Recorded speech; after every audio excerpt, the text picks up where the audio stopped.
So about 5 years ago, two very good friends got together to connect, to celebrate, to share. One of them was traveling from South Africa.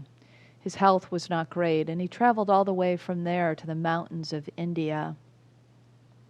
Their meeting was not just for the two of them to enjoy, though. It was for the benefit of all of us. Because these two friends are elder brothers and spiritual leaders and Nobel Peace Prize laureates. You might have guessed already who they are. Archbishop Desmond Tutu and His Holiness the Dalai Lama. When these two came together and you think about all that they have endured, if you know a little bit of their stories and their country's stories and their people's stories that they lead, that they have endured exile and oppression, respectively. And still, they are some of the most joyful men I have ever seen. They really exude a sense of joyfulness despite the suffering. So let's take a look at this picture and you'll get a sense of what I mean. There they are with Desmond Tutu trying to get the Dalai Lama to dance a little bit. Definitely Desmond Tutu looks like he's accustomed to dancing.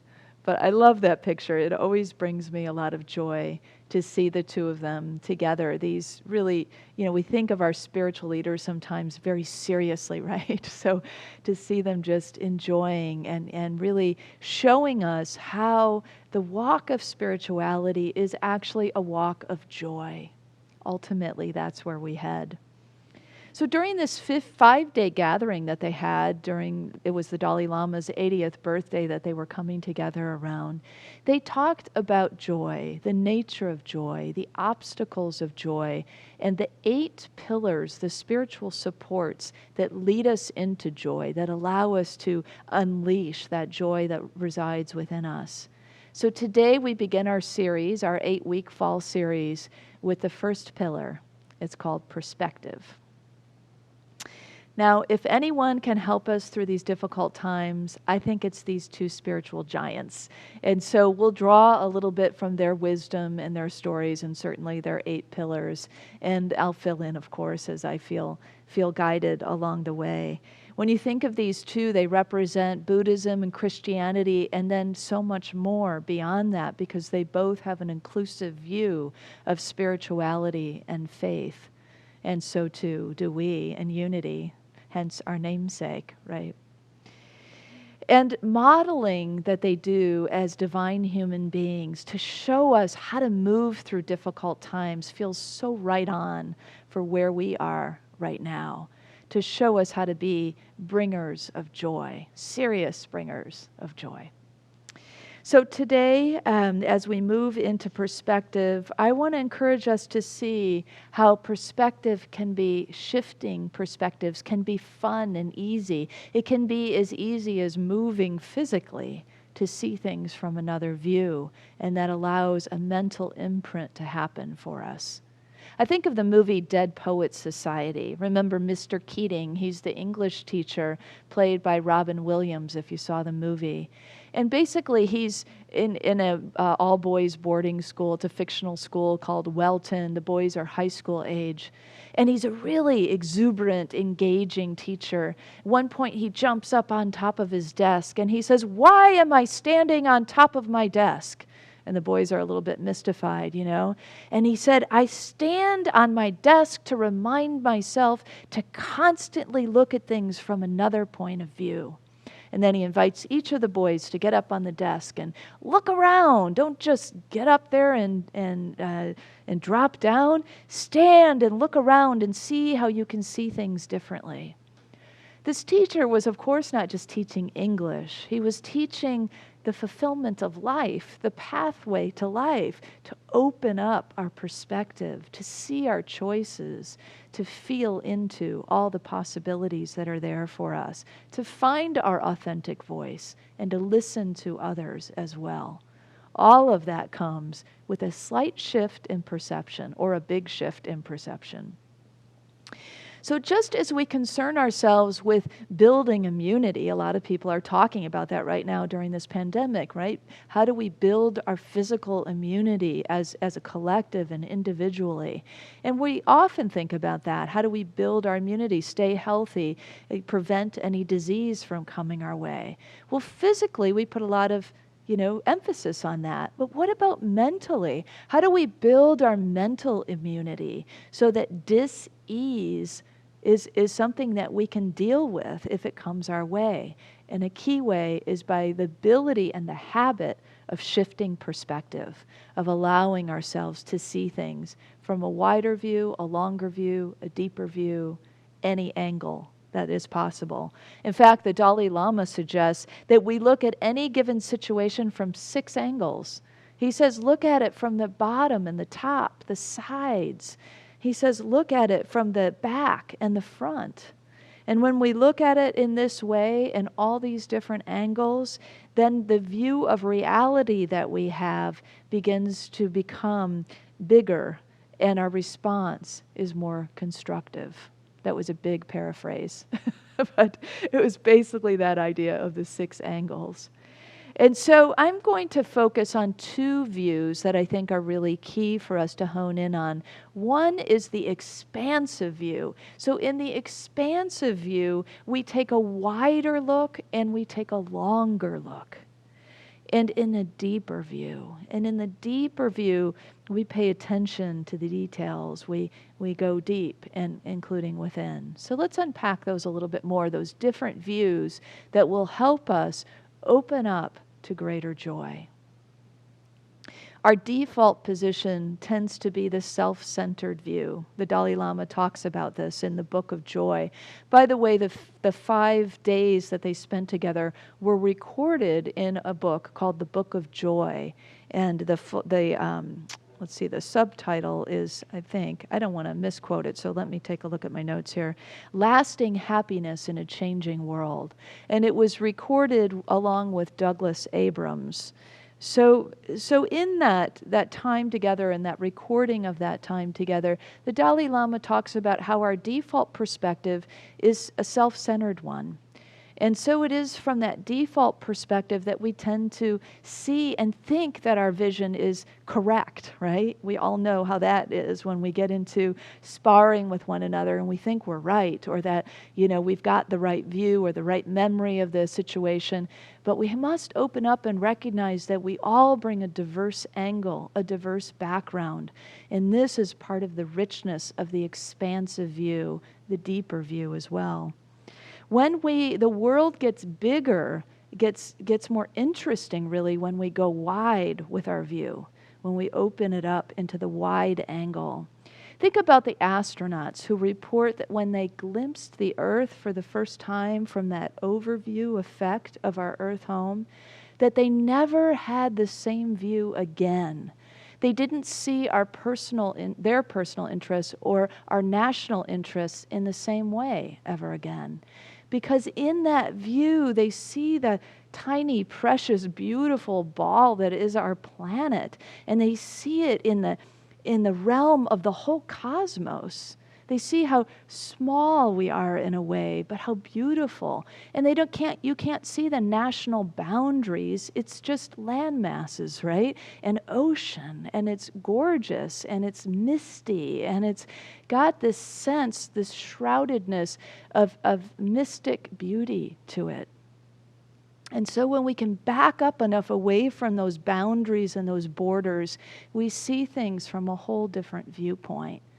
And we too, we don't have to go to space to enjoy that. We too, there's some beautiful photographs that have been taken that you can meditate upon, contemplate those beautiful photographs of the Earth and just really begin to widen the view of who we are and where is home for us.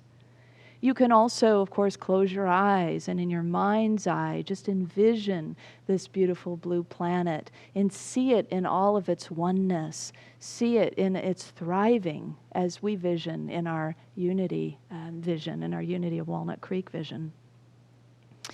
So in the same way, given any given situation that you might be in life, you can move back a little. Get the wider view, step back, open your eyes to the peripheral view. Someone told me recently that our constant, I think it was Alexandra, said that our constant look at computers and devices is causing our peripheral view to actually not be as good as it used to be. So opening up, doing exercises that open us up, and this is a mental exercise to open up our perspective, to expand ourselves as we do so. In the same way that we go wide and see every situation in a new perspective, we allow that consciousness to open up for us, to evolve before our eyes. Even if we aren't able to see the immediate results of that, we can begin to feel that sense of openness and expansiveness that happens in our bodies as our minds relax. When we move away from the problem or the situation, it doesn't feel as painful.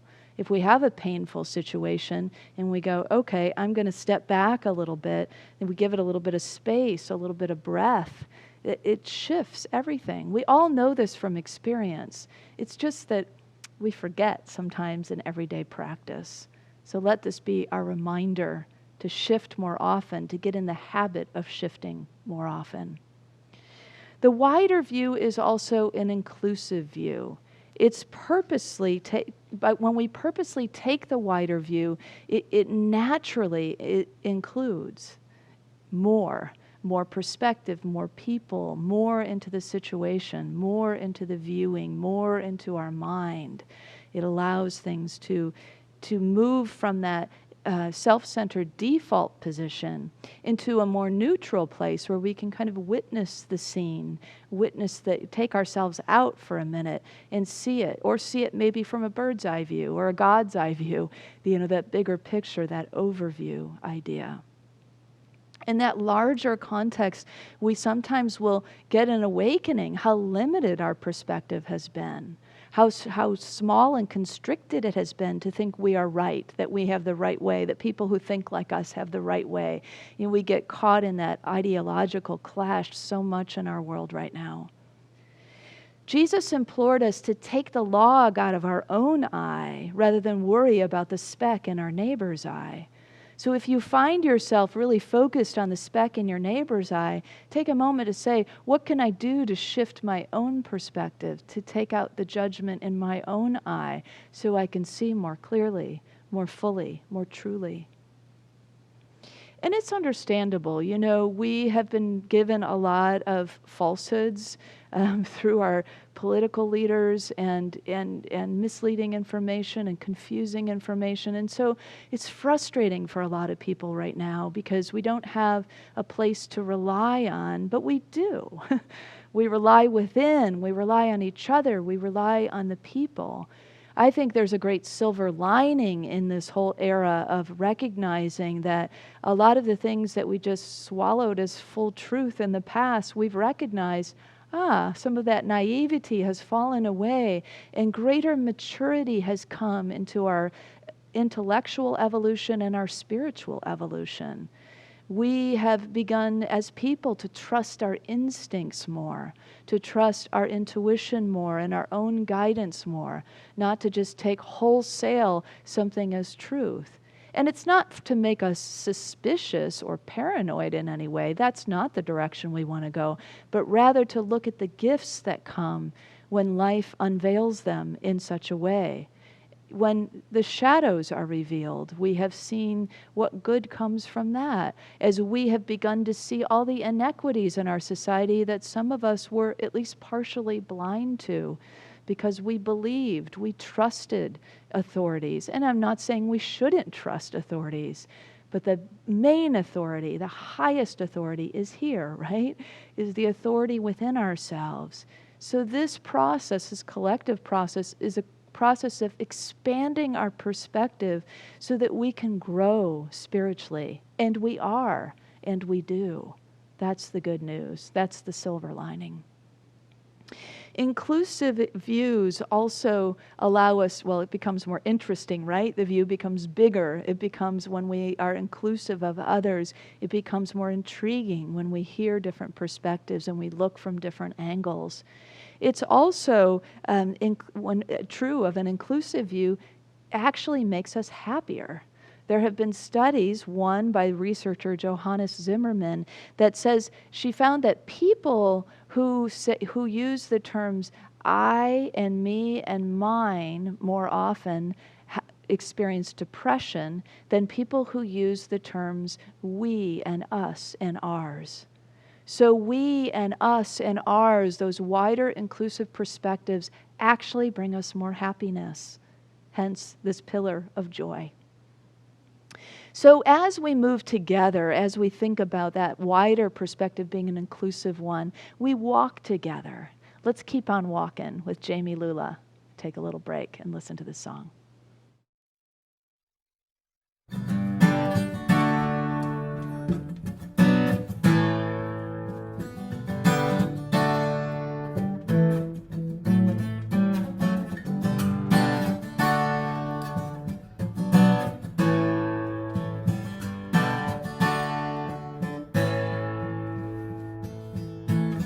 Walk a mile or a minute in another man's shoes. He's got a path to take to find his truth. Any way you spin it, he's a lot like you, finding his faith on roads that you never choose. Keep on walking, keep on walking.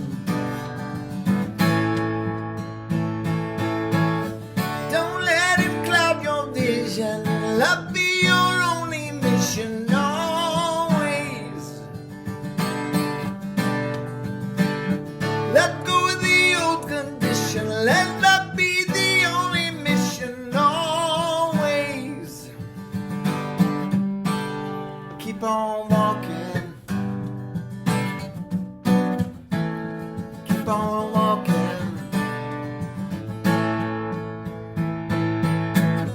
Tell a tale, you're in it, hear a brother man's blues. Got a destination now and no excuse.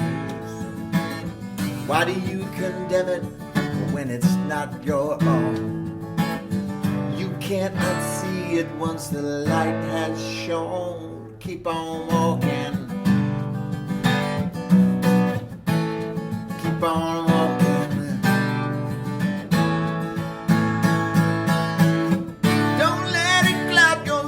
Love be your only mission always.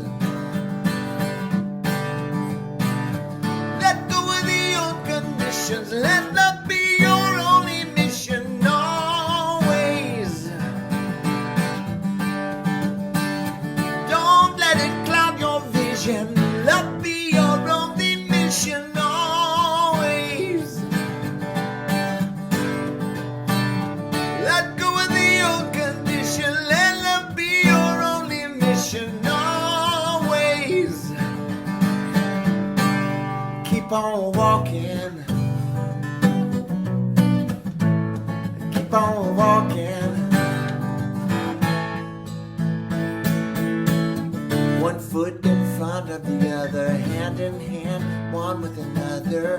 Walk with your sister and brother always. One foot in front of the other, hand in hand, one with the other. Walk with your sister and brother always. One foot in front of the other, hand in hand, one with another. Walk with your sister and brother always. One more time. One foot in front of the other, hand in hand, one with another. Walk with your sister and brother always.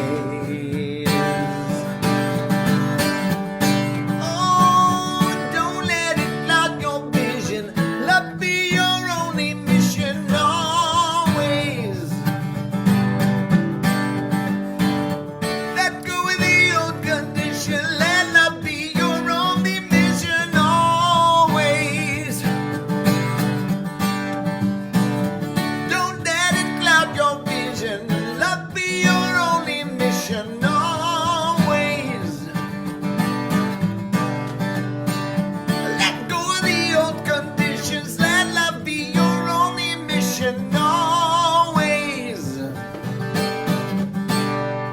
on walking.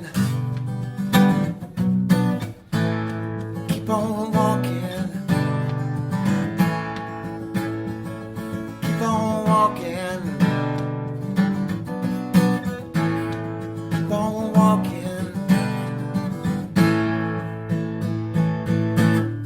One foot in front of the other, hand in hand, one with another. Walk with your sister and brother always. One foot in front of the other, hand in hand, one with another. Walk with your sister and brother always. One foot in front of the other, hand in hand, one with another. Walk with your sister and brother always.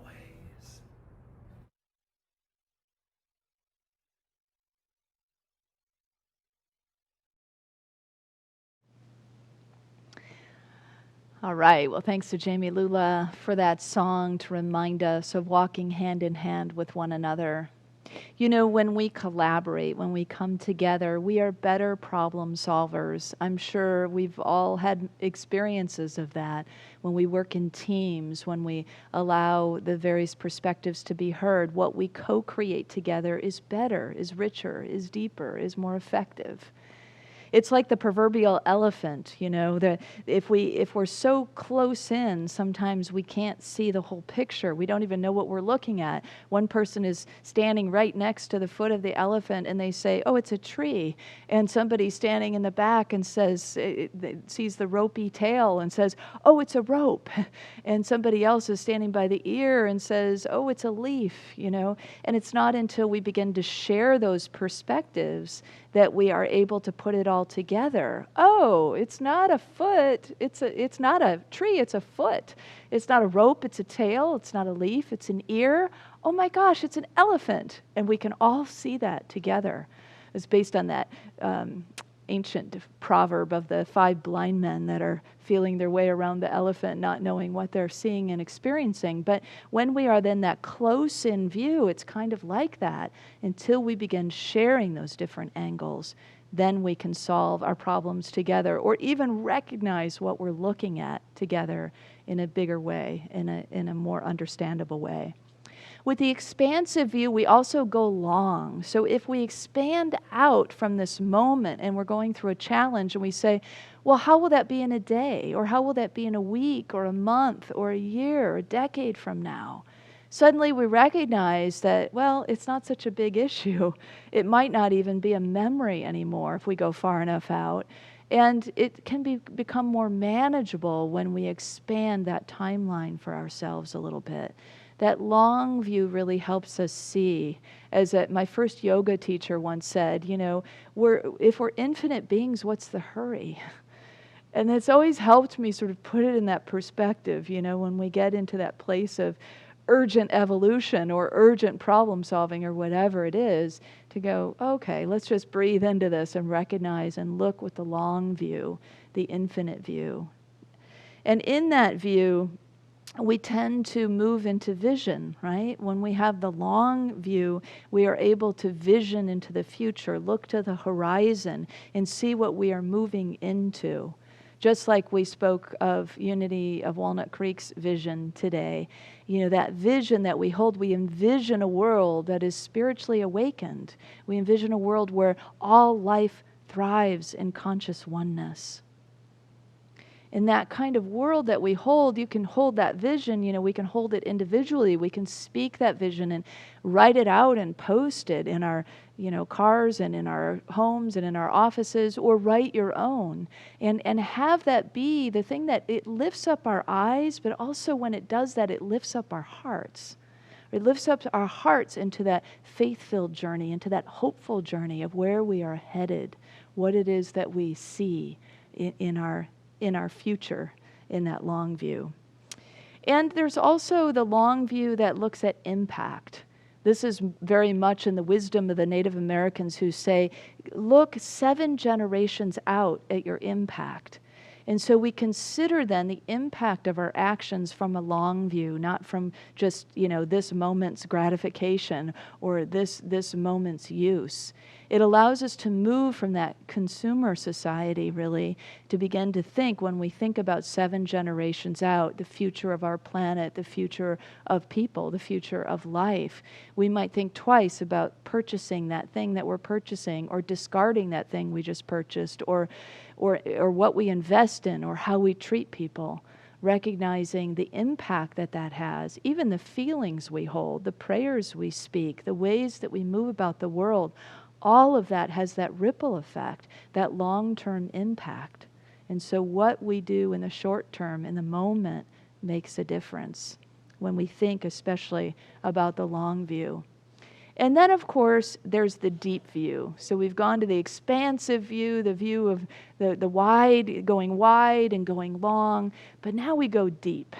And when we go deep, we get into the details, the beauty, the patterns, the magnificence of the universe that you can find, embedded in a flower or a very simple pattern. The poets tell us about this so well. Like Mary Oliver, for example, who's this great observer of nature, and her poetry really exposes that singleness, that ability to unpack the magnificence in the details around us, to stop and smell the flowers and more, to really pay attention to the universes within the specifics. She says to us, not just any grasshopper, not just this grasshopper, or not just all grasshoppers, but this one specifically, this one who is moving her jaws back and forth instead of up and down, this one whose eyes are enormous and complicated, this particular grasshopper, the one that she's speaking of that's eating sugar out of her hand, she says, lifting her pale arms now to thoroughly wash her face. That kind of paying attention brings us into the deeper view, which, interestingly enough, leads into the expansive view. The two are sort of interrelated, really, these different ways of looking, these different perspectives that we take on. But by slowing down, by having these kinds of observations, these careful observations, it can open us up to joy, to awe, to wonder. And that is one of the ways that brings us squarely in the here and now, the infinite presence. Recently I got some news in my family that my mom was diagnosed with Alzheimer's, with an early stage of that. And the night I received the news, I just sobbed through the night, and my thoughts were things like, what will come, and feels like the beginning of the end, and just grief, just a sense of loss and grief over that. And that while I still feel sadness, as you probably can hear as I speak about it, I've also been shifting perspectives, and we have been talking a lot more, and that has also created a sense of connection and deeper connection in talking about these very real issues, and taking the long view together to look at where does she want to live, and how can my sisters and I best care for her, and also taking the immediate view. All is well here and now for the most part, and so, feeling the preciousness of the now and the connection and the relationship that we have. When we have that, when we develop that nimbleness, that flexibility to say, okay, now what's needed is the deep view, the immediate view, the moment to open our hearts and to feel what is present here and to be really present. And now what's needed is a little bit of planning and a long view. And so if we can trust ourselves because we always have the right direction inside of us, that wisdom, that innate wisdom is inside of us. And so it will nudge us one way or another. Let's move to the long view for a minute. Okay, let's move to the wide view. Let's put it all in perspective. We've had our mom for 84 going on 85 years, to be really close in our lives, and she may, who knows, live another 10 or 20 years. So there's always a different way for us to open things up, I guess is my point. And when we do, there is joy. There is joy. Looking is a big part of it, right? Taking a perspective. We don't want to close ourselves off and hide and numb out. That certainly isn't going to lead us to joy. Those things lead us to deeper pain. And so it is the looking that is even a part of the walk of perspective toward the window and through the window of joy. So the God's eye view is important, right? That view that says, like in our situation, my mom is healthy and whole, that we see the truth. We hold that vision of truth. And so you hold that for yourselves, for others, whatever it is, that affirmative truth that we know is the divine view, the view that we see through spiritual eyes. That is a really important one to keep returning to over and over again, to give us that sense of the absolute view and to buoy up our spiritual walk. And then also to, of course, drop in frequently to the divine within, to look within, to open ourselves up to the deeper view that is inside of us, that wisdom that we spoke of. It's the surest and swiftest way, really, to shift perspectives, because when we drop in, we begin to feel the presence, we begin to feel the power, we begin to feel the peace, and all those things open us up a little bit more, relax us a little bit more, allow us, just when we open our eyes after meditation, things look different. Things look brighter, maybe. Things look more peaceful. And so that is an important thing to keep the outlook on any situation. Jinpa, who is a colleague and a friend of the Dalai Lama's, says this. He's a monk. Changing emotions is hard. But changing perspectives, he said, is actually quite easy. It's the skull key, he says, that opens the locks to all that imprisons our happiness. Perspective is the skull key that opens up all the locks that imprisons our happiness. So this pillar is so important.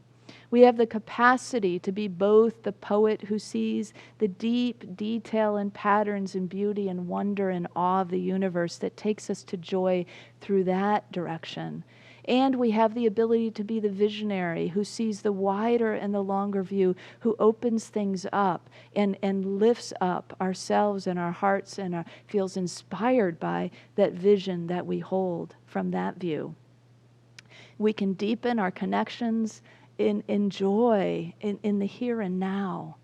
And we can also know 7 generations out that whatever it is that we choose in the here and now will go out into that long view, will have an impact, a reverberation and a ripple long after even our physical presence is gone. So let's use both of these perspectives freely and fully, because as we do, we'll experience more joy. As we do, we open up that window of joy. That wider and deeper perspective serves us well. As we close out, let's know this together. Let's affirm it together. Let's work with this together throughout the week. If you, we're going to keep the affirmation up a little longer. We've gotten some feedback. People want to see those. And if you don't have time to write it down, you can always take a picture of the screen, and you can keep that with you and work with it throughout the week. So let's close out with this affirmation together. As I widen and deepen my perspectives, I open the window of joy. And so it is. Bless you. Have a wonderful week of new perspective.